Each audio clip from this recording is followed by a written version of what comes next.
Okay, so have you ever felt that like buzzing? Like your mind's just going and going.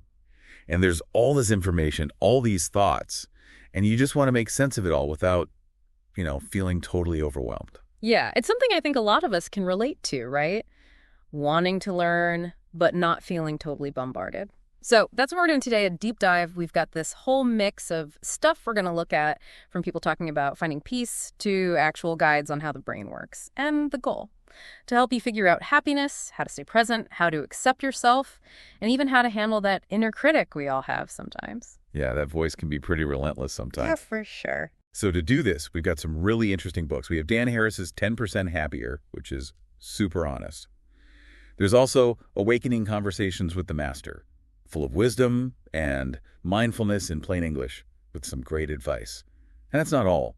We also have Tara Brach's Radical Acceptance, Sharon Salzberg's Real Happiness, the very straightforward The Courage to be Disliked, and finally, The Mind Illuminated, which is incredibly detailed. It's a lot, but we're going to help you make sense of it all. It is a lot, but don't worry, we'll break it down. And hey, let's start with Dan Harris.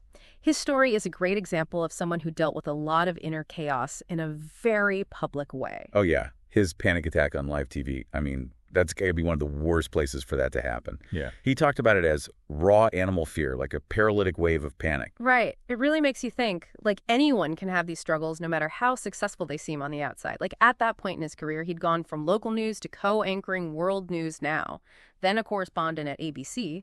And get this, he even had Peter Jennings as a mentor. Talk about pressure. Oh, for sure. That's a high-pressure environment, constantly competing, and even mention how everyone was battling over resources at ABC. That feeling of pressure can get to anyone, even if it's not on live TV. We all have those moments in our jobs or our personal lives where things feel really intense. Exactly. And it seems like for Harris, that pressure might have brought out some of his not-so-great tendencies. He even admitted to having a bit of a temper, like getting that warning from his boss. People don't like you. Ouch. And then there was that shouting match in Pakistan. Yeah. Not exactly peaceful, right? Although, it's interesting that he managed to keep his cool around Peter Jennings. Makes you wonder. Yeah, it does. It's like we can control ourselves, but sometimes, only in certain situations. It makes you think about where you might need to be more aware and take control. Definitely. And then there's the whole drug use thing and that ER visit where the doctor flat out told him his chest pain was probably from cocaine. He basically ignored it, though. That's wild. Yeah. And, it shows how much he was struggling, even though he was doing so well in his career. Totally. Do you think there's any connection there? Like, do you ever feel like you ignore warning signs? Oh, yeah. I think we've all been there. It's like a natural human thing, right? To avoid uncomfortable truths, to kind of sweep things under the rug. We've all probably done that in some area of our lives. Probably. And it's like all that avoidance caught up with him with that meltdown on GMA. The terror came back full force like a bolt out of the blue. It's a good reminder that ignoring problems doesn't make them go away. They can pop up in really unexpected and intense ways. No kidding. And then there's that conversation he had with Ted Haggard. After an interview, this big-time religious leader just starts talking super frankly about the evangelical world, almost like a behind-the-scenes glimpse. Yeah, and what's really interesting is how Harris thinks about that later. Even though Haggard was being hypocritical and then got caught in a scandal, Harris sees the sadness in it, This guy felt like he had to hide a huge part of himself because of his beliefs. It reminds you to look past those surface judgments and see the complexity in people. Absolutely. It's not always black and white. Now, Harris's journey takes him to self-help and spirituality. He really liked Eckhart Tolle at first. He even thought, this guy gets me, and had that aha moment about his inner critic being, and I quote, kind of an asshole. Oh, that's so relatable. Right. We all deal with that inner voice. But then Harris got skeptical and questioned Tolle's ideas, calling some of it ludicrous and pseudoscientific. Like, he couldn't decide if Tolle was brilliant or crazy. Well, yeah, it can be hard to figure out what's helpful and what's not. We got to think critically, even with spiritual stuff. Just because it sounds good doesn't mean it's true for you. Totally. And then there's Deepak Chopra and that debate Harris moderated called Does Satan Exist? It all sounds a bit odd. Right. And remember how Harris felt awkward after giving Chopra a book? Like he was that guy handing out religious pamphlets? And his wife Regina's reaction to his Tolle phase, whatever, Dan, if you need this, shows how these topics can seem a bit out there. It's like people are afraid of being judged for exploring this stuff. And that Buddhist seminar with Tara Brach, he called it a horror show. and her style, too, affected. Yeah, it just goes to show that finding inner peace isn't always easy or pretty. You might try things that don't work, and that's okay. Yeah, there are bumps in the road, but then he starts looking at the science behind meditation. That seemed to be the turning point for him. The research on meditation's benefits for depression, addiction, and stress really got his attention. It makes sense, right? That scientific backing probably appealed to his journalistic side. It's a more evidence-based approach. Yeah. And it makes you think about that incident with Paris Hilton, where his question could have been seen as rude. He started questioning his own compassion, like applying mindfulness to his behavior. Right, like he's starting to look inward. It's self-awareness, trying to understand his motivations and how his actions impact others. That's a big part of growth. Definitely. And then while in India, he gets that email about his new boss, Ben Sherwood. He remembered Sherwood being supportive after his first GMA panic attack, but also that awkward moment with the sludge after Hurricane Katrina. It's a mix of good and bad memories. It just shows how complex work relationships can be. Our past experiences can shape how we see new leaders, and vice versa. For sure. And Sherwood tells him, weak in GMA needs more control and says, stop being so zen. That's pretty direct. Yeah, but also insightful. He saw that Harris's attempt to let go had turned into being passive, and it was hurting his career. That's something for all of us to remember. Mindfulness isn't about being disengaged. It's about being present, but not controlled by your reactions. So true. Okay, let's shift gears from Dan Harris's personal journey to some broader ideas. Awakening Conversations with the Master has some really interesting thoughts, often presented in stories and parables. Like that Jewish tale about life being like lukewarm soup with the punchline. How should I know? What do you think I am? A philosopher? It shows how silly it is to overthink everything and look for intellectual answers all the time. Sometimes you just gotta live life. Totally. We can get caught up in analyzing everything and miss the simple experience, and the Master's view of creation as Leela, God's play, and how spirituality is about making life playful. That's a really cool perspective compared to that strict, puritanical visitor. It's like a sense of lightness and natural unfolding in the universe. Like maybe things aren't as serious as we make them out to be. Maybe you could try bringing some of that lightness into your day. I like that. And then the butterfly analogy for happiness. Chasing it just pushes it away. But if you're still, it might land on you. That dare to be still is tough in our busy world. It's the power of stillness and not clinging. Often we idly push happiness away by chasing it too hard. Maybe being present is where real contentment lies. True. And remember the Master's warning about religion becoming blind rule following. Like recruits mindlessly hitting someone with a rifle butt.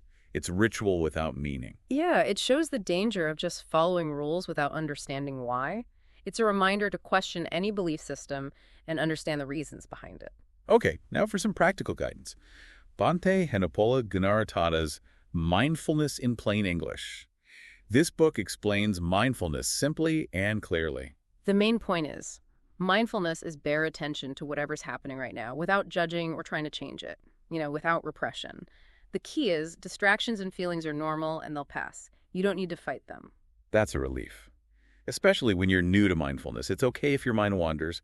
Just notice it and gently bring it back. Right. The book compares this to our usual thinking, which it calls a churning vortex of thoughts and worries. Mindfulness is about seeing things clearly, without all those extra layers we add on. It's seeing things as they are, without all the stories and opinions. And that analogy of concentration being the lens, and mindfulness choosing what we see through it, that really clarifies the difference. It shows how focus and awareness work together in meditation. And the point that concentration can be used for good or bad means our intentions matter. And loving friendliness. That idea of extending kindness to everyone, not just in thought, but in actions too. That adds a really important ethical element to mindfulness. Yeah, it's not just about our inner experience, but how we act in the world. It's about bringing compassion and connection to everything we do. And the book's historical context, mentioning texts like the Vibhutimagga and Visuddhimagga, reminds us that these practices have a long history. Plus, the index terms, things like dealing with sleepiness or distracting sounds, show a very practical and honest approach to meditation. It shows that all sorts of experiences are normal in meditation, and it helps us work with them instead of feeling discouraged. Okay, let's move to Tara Braj's Radical Acceptance, which is all about self-compassion. This book really resonated with me. Bragg says mindfulness is about being aware of what's happening without trying to control it. That lets us see life as it is and accept it. That part about not trying to manage things is important. It's about allowing your experience, whatever it is, instead of constantly resisting or trying to change it, and using the breath as an anchor to quiet your mind and observe the flow of life. That's a really helpful technique. And I love the exercises like focusing on strong sensations, heat, tingling, pain with an open mind. You notice if they get stronger or weaker, and you can always go back to your breath if it's too much. Yeah, that helps us calm down our automatic reactions to discomfort, both physical and emotional. We start to see those sensations as temporary, not something that has to consume us. Remember Laura's story. Mhm. In therapy, she felt that intense agitation, but realized it was bearable. Then spaciousness opened up, then sorrow, and finally this caring for her hurt inner parts. It shows how acceptance can be so healing. It really does. It's about connecting to our emotions with compassion instead of being trapped by them. And remember Rosalie, she did this sweeping meditation, breathing energy into different body parts and just feeling without judgment. It's a grounding way to connect with our physical selves. You could try it to feel more comfortable in your own skin. It's about being present in our bodies, not just stuck in our heads. And what Bragg says about desire, it's natural and can lead to suffering or awakening, depending on our relationship to it. That's a very interesting way to think about desire. Right. It's not good or bad. It's how we relate to it. Do we cling? Do we fight it? It's about recognizing it without letting it control us. And Sarah, she said this too, when cravings came up and practiced self-compassion for feeling them. That little pause, it seems so simple, but powerful. That pause gives you space to be aware, to step out of the automatic craving cycle and decide how you want to respond. Bragg also talks about the trance of fear, how it makes us tense and leads to those stories we tell ourselves, like feeling powerless or blaming others. So true, right? Yeah, fear narrows our view and traps us in limiting stories. And what she says about self-judgment pushing us further from our pain and making us feel unworthy, that's so important to remember. Yeah, we often criticize ourselves for our feelings, but that just adds more suffering. To really accept things, we need both awareness and self-compassion. They go together. Awareness helps us see clearly, and compassion lets us meet those experiences with kindness. And Marion, she faced hurting others and found compassion by connecting to something bigger than herself. That's like finding comfort in something beyond our individual struggles. It's the power of connection, finding solace in something shared, whether it's spirituality or just recognizing we're all human. And Beckett outlines the steps to forgiveness. Acknowledging the harm, expressing remorse, asking for forgiveness, and forgiving ourselves and others. It's a whole process. And she says forgiveness comes from being open, not from forcing it. It's about being willing to forgive, even if you don't feel it right away. That takes the pressure off. It does. And Amy forgiving her partner after infidelity, but only after she forgave herself. That shows we often need to start with self-compassion. Our ability to forgive others is tied to how we treat ourselves. And that loving kindness meditation, sending goodwill to ourselves, loved ones, neutral people, even those we struggle with, and noticing how our feelings change and even how others act differently. It's powerful for building empathy and breaking down walls between us and ending with those universal phrases and just resting in silence. So beautiful for finding inner peace. It is. Okay, on to Sharon Salzberg's Real Happiness.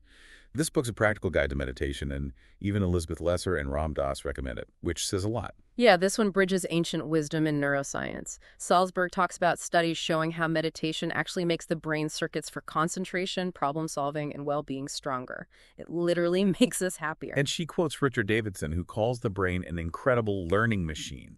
So encouraging. We can change our brains for the better. It's empowering. We can actively shape our mental and emotional state. And the basic meditation technique, she explains, see a thought, recognize it as not the breath, don't judge it, don't get caught up in it, and gently let it go. Simple and clear. It takes away that pressure to have an empty mind. It's more about noticing and letting go. Right. And she talks about how we cling to good experiences and run from bad ones, but there's a difference between pain and the suffering we add on with fear and judgment. That's huge.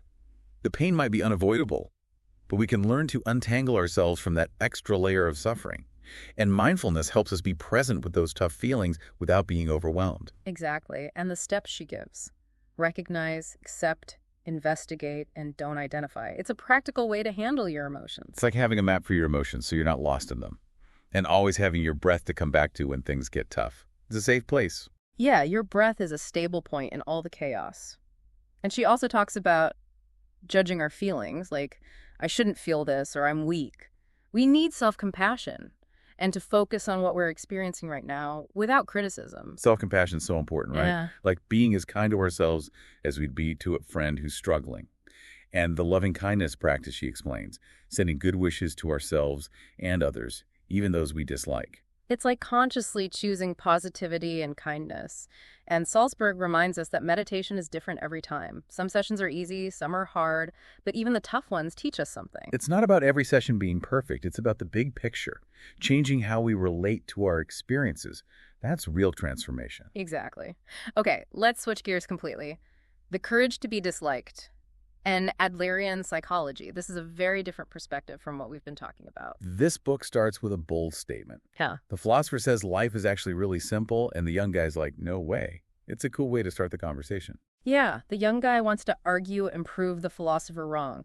It's that resistance we all feel to ideas that challenge our beliefs. And the philosopher's totally open to the debate and wants to learn from the young guy. That open-mindedness is so important. The young guy's first point. This simple life idea might work for kids, but adults deal with grim reality. We've all felt that, right? Yeah, adult life is full of responsibilities and challenges. It doesn't always feel simple. And the philosopher brings up ancient Greek philosophy and says Adlerian psychology aligns with it.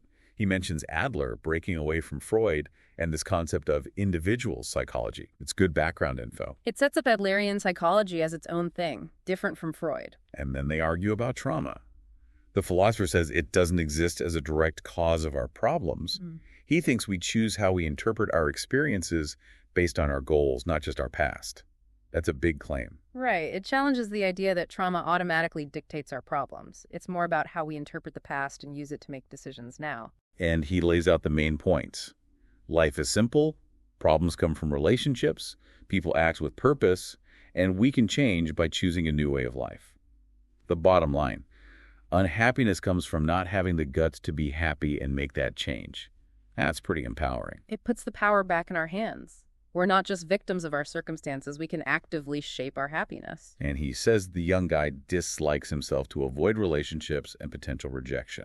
It's like a defense mechanism, hurting yourself before others can. It's counterintuitive, but it's a way to avoid pain by withdrawing before you can be hurt. Then he talks about inferiority and superiority complexes, not as real things, but unhealthy ways to cope with feeling inadequate. We all feel not good enough sometimes, but these are just messed up ways of dealing with it. Neither one leads to real self-acceptance. And he says competition makes us see everyone as an enemy. Not exactly a positive view of humanity, huh? It shows how competition creates isolation and distrust, making it hard to connect with others. He emphasizes how relationships are often the root of our problems and gives this idea of separation of tasks. Figure out whose problem it is and don't interfere.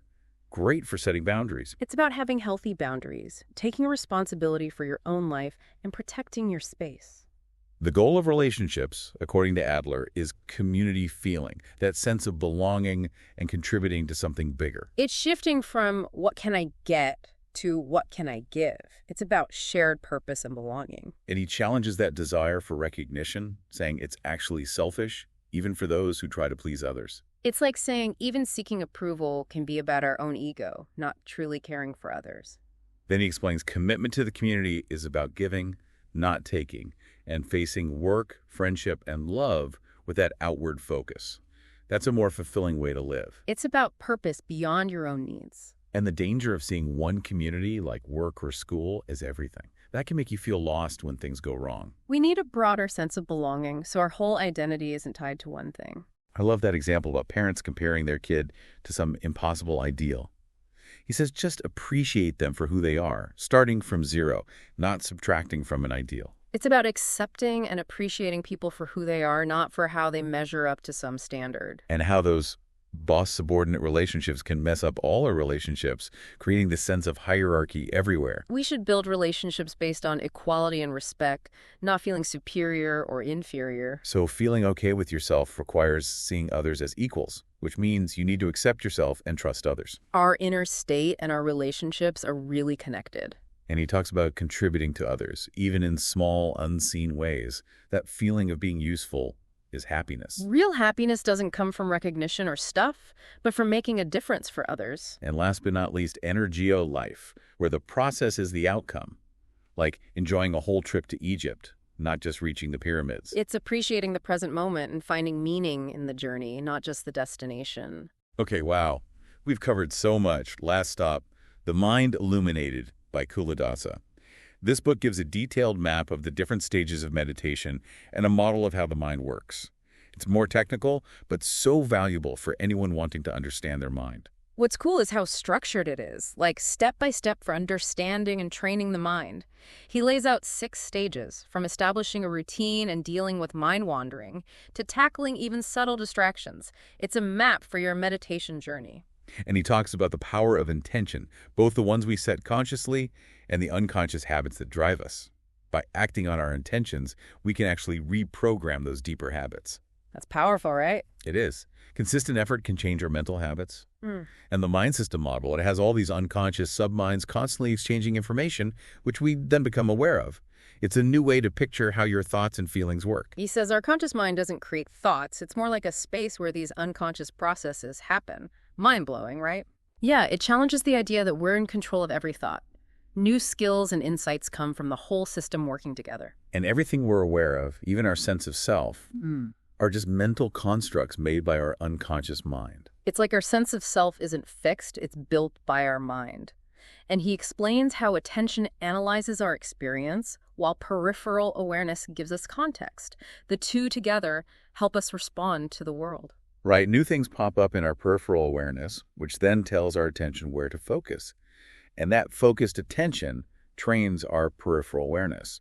It's a loop that shapes how we experience everything. Exactly. It's how we make sense of the world. And the book gives the 6-point preparation for meditation and the 4-step transition. These are concrete steps to start and deepen your practice. And it says, make meditation enjoyable, to stay motivated so joy becomes natural. That's a great perspective. Yeah, it's not a chore, but something that can bring you joy. And then he talks about following the breath, noticing all the tiny details and how your breath changes naturally without you doing anything. It's all about observation. It's about observing without controlling. And using introspective awareness to check in on your mind, recognizing distractions. It's like being proactive about staying mindful. Like a mental check engine light. And that's how insights sink in, changing how we see reality and ourselves. Yeah. Letting go of self-centeredness is what ends suffering. It's about how deep meditation changes how we understand ourselves and the world. And he debunks the myth of silencing the mind by force. It just doesn't work, and mindfulness makes it impossible anyway. It's about gently redirecting your attention, not forcing it. He also gives a strategy for pain. Investigate it, where is it, what's it like, and see how your mind reacts. Stay objective. It's about changing how we relate to pain, being curious instead of resisting it. And then there's the moments of consciousness model, which says consciousness isn't continuous, but a series of moments as our brain processes each sense. It's a different way to look at how we experience reality. It's a challenge to our usual idea of continuous consciousness. Instead, it's a rapid-fire sequence of sensory inputs that our brain puts together. And he lists the signs of subtle dullness in meditation. Things feel less vivid, peripheral awareness fades, and you feel comfortable. Good to know what to watch out for. It helps us catch that obstacle to deeper concentration and awareness. He gives tips to counter it, like focusing on your breath or expanding your attention to your body. And he talks about these sensory subminds, always processing information and sending it to our conscious mind. It's like a hidden team creating our experience. It's a deeper look at how the unconscious shapes our awareness. He also says that before stage 6, deep absorption often leads to dullness or distraction later, but if you overcome subtle dullness, you can have stable absorption and reach jhanas, which are deeper meditative states. It's like leveling up in meditation. You have to clear certain hurdles to reach those deeper states. And then there's the vibration experience and the realization that everything is just process, that our world is largely our mind's creation. That's deep. It gets to the heart of Buddhist teachings about impermanence and the constructed nature of reality. And mindfulness keeps improving after stage 7. Because those subminds get better at working together with our intentions. It's like the whole system becomes more integrated and efficient. He also mentions how our senses share information preconsciously, which is how we experience the world as a whole, not just separate sights and sounds. It's how our brain creates a unified picture of reality. Then he explains momentary concentration, where you rapidly shift your focus to things in your peripheral awareness. That trains your attention to be more flexible and stable. Like a workout for your attention. And then there's walking meditation, focusing on the sensations in your feet as you walk. Mindfulness on the move. Yeah, it's bringing mindfulness into everyday activities. Then he defines the fourth jhana, a very deep state where you're basically meditating on your own mind. That's advanced stuff. And he compares the second and third jhanas, explaining the shift from piti, that energetic feeling, to sukha, which is more like pleasure and happiness. It's like different flavors of deep meditation. And he gives a two-part process for reviewing negative experiences. Recall your mindfulness during the event and think about the consequences, then look at the intentions behind your actions. It's combining mindfulness with ethical thinking, understanding why we do what we do. He also clarifies that in his motto, the conscious mind doesn't create thoughts, it receives them. That's key for understanding his framework. Yeah, it's a specific way of looking at it. And he says stable attention is needed for both peripheral awareness and introspection. They build on each other. So it's a system where everything works together. And he says even having a very focused attention can work with mindfulness as long as your overall consciousness has grown stronger. So strong focus doesn't have to mean narrow awareness. And lastly, he defines key terms like agitation, bliss of physical pliancy, and so on. It's like a glossary for the book. It's super helpful to have those definitions when you're reading such a dense book. Wow, what a journey. From Dan Harris's struggles to the complexities of the mind and meditation. It's amazing how these different books, with different language and approaches, all point to some similar ideas. Like Dan Harris's story, it shows that inner struggle and desire for peace are universal. And the master encourages playfulness in questioning beliefs that hold us back. Mindfulness in plain English and radical acceptance show us the power of awareness and not judging our experience. Radical acceptance and real happiness teach us to be kind to ourselves, even with difficult emotions. And the courage to be disliked is about taking responsibility for our happiness and focusing on contribution, not validation. And the Mind Illuminated gives a detailed path for understanding and training the mind through meditation.